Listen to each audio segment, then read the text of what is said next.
అభిమన్యుడు చిన్న వయసులోనే ధైర్యం, వీరత్వం, ప్రతిభను చూపించిన యువకుడు.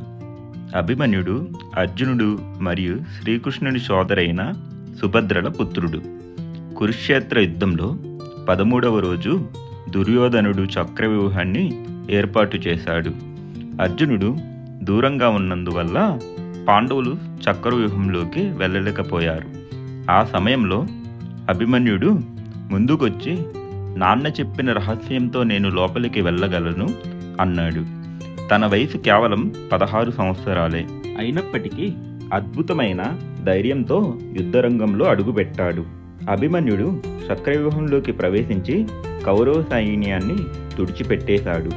భీష్ముడు, ద్రోణుడు, కర్ణుడు, దుర్యోధనుడు, దుశ్శాసనుడు అందరూ కలిసి కూడా అతన్ని సులభంగా ఎదుర్కోలేకపోయారు. కానీ చివరికి అన్యాయంగా సమూహంగా దాడి చేసి అతన్ని హతమార్చారు. అతనొక్కడే 7 మంది మహాయోధులను ఎదుర్కొని చరిత్రలో చిరస్థాయి వీరుడిగా నిలిచాడు.